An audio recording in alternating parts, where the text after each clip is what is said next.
ایک مومن کی زندگی۔ بسم اللہ الرحمن الرحیم۔ شروع اللہ کے نام سے جو بڑا مہربان اور نہایت رحم کرنے والا ہے۔ عنوان: علمی خط نمبر 3، تسبیحات کے ذریعے ذکر کی نیت۔ میرے پیارے علمی دوستوں یا علی مدد، ذکر مسلسل ہمارے عقیدے کو ہماری زندگی کا حصہ بنانے میں چابی یعنی کلیے کی طرح کام کرتی ہے۔ تسبیح ایک عظیم ذریعہ ہے جس سے ہم دنیاوی کام کاج کے دوران اپنے عقیدے سے جڑے رہتے ہیں۔ جیسا کہ حاضر امام نے فرمایا کہ اپنے ساتھ اپنی تسبیح رکھیں، اپنی تسبیح کو جاری رکھیں اور پکاریں اللہ کے نام کو، علی کے نام کو۔ یقین دہانی کریں کہ یہ روزانہ آپ کے ذہن و فکر میں ہو،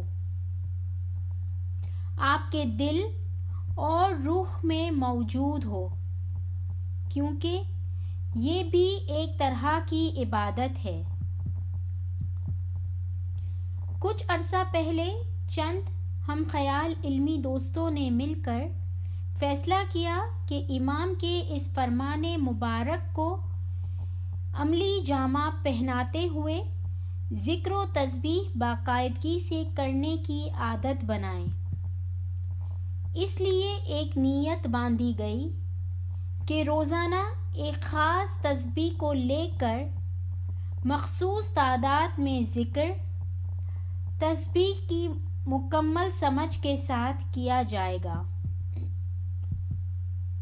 کوئی یہ سوال کر سکتا ہے کہ کیوں 40 دن تک اور اس کی کیا اہمیت ہے؟ 40 کے عدد کی ہمارے مذہب میں خاص اہمیت ہے۔ آن حضرت صلی اللہ علیہ وآلہ وسلم نے اپنی پیدائش کے وقت سے منتخب شدہ پیغمبر تھے، جیسے حضرت یحییٰ علیہ السلام اور حضرت عیسیٰ علیہ السلام، لیکن انہوں نے اپنی نبوت کا اعلان 40 سال کی عمر میں کیا۔ ہمارے معروف دائی جعفر بن منصور الیمن نے فرمایا کہ قرآن حکیم نے آپ کے 40 سال کی عمر میں نبوت کے اعلان کی اہمیت کی توثیق اس آیت سے کی کہ جب وہ پختگی اور 40 سال کی عمر کو پہنچا تو کہنے لگا: اے میرے پروردگار، مجھے توفیق دے کہ میں تیری اس نعمت کا شکر بجا لاؤں جو تو نے مجھ پر کی ہے۔ قرآنی ریفرنس سورہ 46 آیت 15۔ پیر ناصر خسرو نے بھی 40 عدد بتائے ہیں حدود دین کے۔ یہ 40 حدود دین کچھ اس طرح سے ہیں: 5 روحانی حدود، عقل کل، نفس کل، جد، فتح، خیال۔ 35 جسمانی حدود، ناطق، اساس، 7 امام، 24 حجت دن اور رات کے، دائی اور معزون۔ اس لیے 40 پیغمبر اور امام کا عدد ہے۔ پیغمبر اور امام کا نور ایک اور یکساں ہے، اور اسی نور نے تمام حدود دین کو اپنے احاطے میں لیا ہوا ہے۔ آن حضرت صلی اللہ علیہ وآلہ وسلم ایک حدیث قدسی میں فرماتے ہیں کہ اگر ایک مومن صاف و پاک دل سے خداوند تعالیٰ کی 40 دن تک عبادت کرتا ہے، تب خداوند اس مومن کا دل اپنے علم و حکمت کے لیے کھول دیتے ہیں۔ ساتھ ہی ساتھ مومن کو قدرت گویائی بھی عنایت ہوتی ہے، جبکہ وہ بولنے کی قوت اور سمجھنے کی طاقت اس پہلے نہ رکھتا ہو۔ حضرت موسیٰ علیہ السلام اپنے روحانی سفر میں طور سینین پر 40 دن کی عبادت کے لیے گئے تاکہ خداوند کے دیدار پاک کو پائیں۔ قرآنی حوالہ سورہ 142 آیت 7۔ 40 کا عدد ایک اور حدیث قدسی میں کچھ اس طرح سے ہے کہ خداوند تعالیٰ نے اپنے ہاتھوں سے حضرت آدم کی مٹی کو گوندا، جو کہ حضرت آدم کی 40 روزہ کی گئی سخت ریاضت کی طرف اشارہ ہے، جو اسم اعظم اور تسبیحات پر کی گئی تھی، جس کے نتیجے میں وہ عارف کامل ہو گئے۔ اوپر دی گئی تمام مثالوں اور تعبیلات دراصل اس بات کی نشاندہی کرتی ہے کہ 40 کے عدد میں نور کا چھپا ہوا خزانہ ہے، جو کہ آن حضرت صلی اللہ علیہ وآلہ وسلم اور حضرت علی علیہ السلام کی وحدانیت کا احاطہ کیے ہوئے ہے۔ نور در حقیقت ایک ہے، جس کی نسبت خدا تعالیٰ سے ہے، لیکن عالم خلق میں اس کا تعلق کبھی پیغمبروں سے اور کبھی ائمہ طاہرین سے ہوتا ہے۔ نور جو کہ واحد ہے اور تمام ارواح و عقول میں ہمہ وقت حاضر و موجود ہے، تصور ایکائی کی طرف اشارہ کرتا ہے کہ ہم سب میں اور سب ہم میں۔ دور حاضر میں ہمارے حاضر و موجود امام آل محمد علیہ السلام، اولاد علی علیہ السلام، نور مولانا شاہ کریم الحسینی حاضر امام نور کا منبع ہیں، جنہوں تمام عالم کو اپنے نور سے منور کیا ہوا ہے۔ سبحان اللہ۔ قرآن حکیم کی روشنی میں مندرجہ ذیل کچھ سوالات ان قابل احترام ہستیوں کے بارے میں جنہوں نے یاد الہی کے ذریعے اپنی زندگیوں ہی میں روحانیت کے اعلیٰ مقام پر پہنچ کر معجزات کیے۔ نمبر 1، وہ شخص کون تھا؟ ایک انسان، مٹی کا پتلا، جس کو فرشتوں سے بلند درجہ دے کر کہا گیا کہ اسے سجدہ کیا جائے۔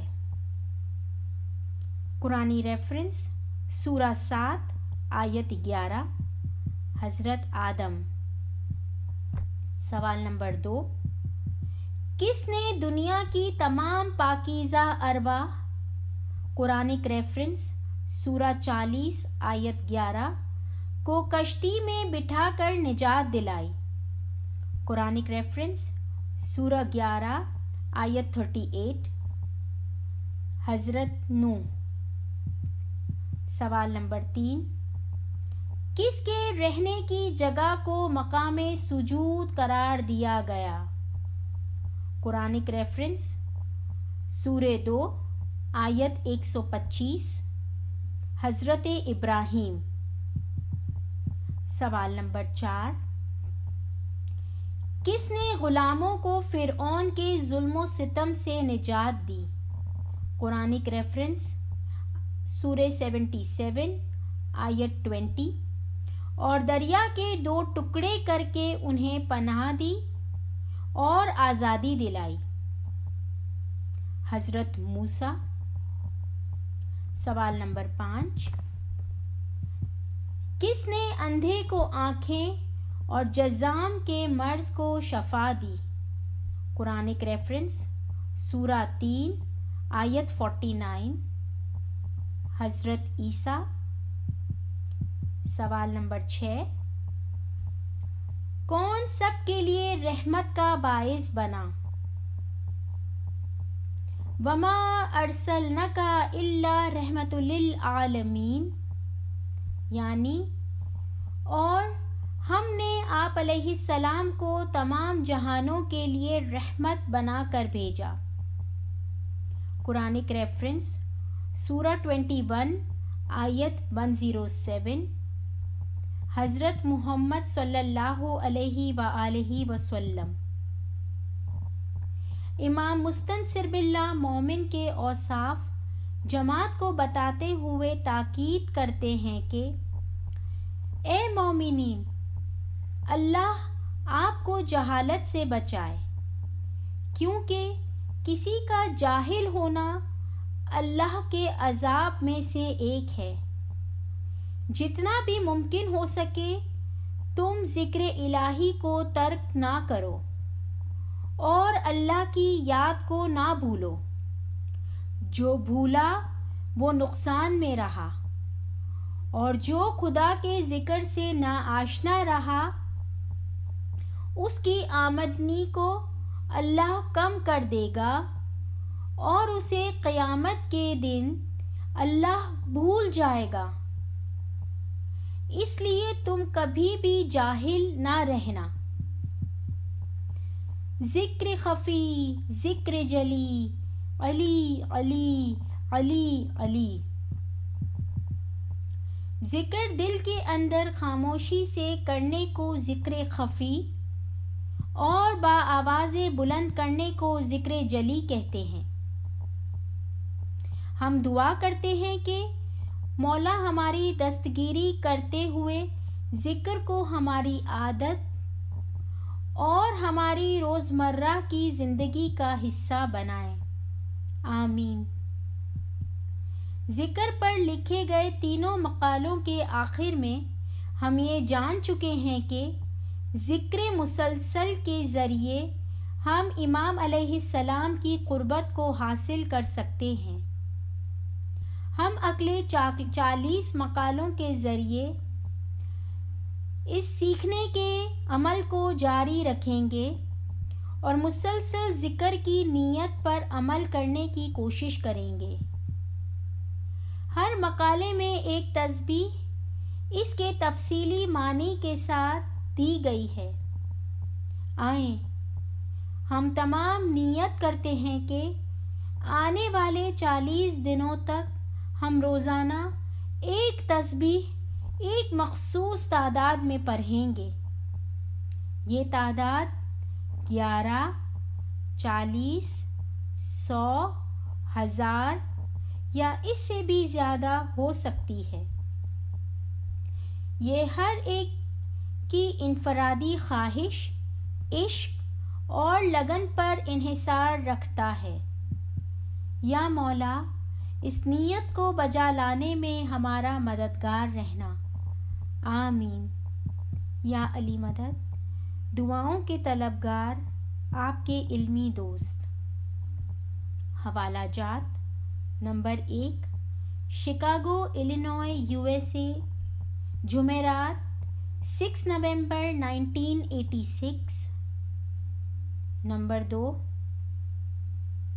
سرائرو اسرار، صفحہ نمبر 83۔ نمبر 3، وجہ دین، کلام نمبر 30، مویشیوں کی زکوٰۃ اور اس کی تعبیل کے بارے میں۔ نمبر 4، 1000 حکمت، حکمت نمبر 39، نمبر 40۔ نمبر 5، پیر پندیات جوان مردی، حقیقی مومن کی خصوصیات، صفحہ 2، صفحہ نمبر 29۔ اللہم صلی علی محمد و آل محمد۔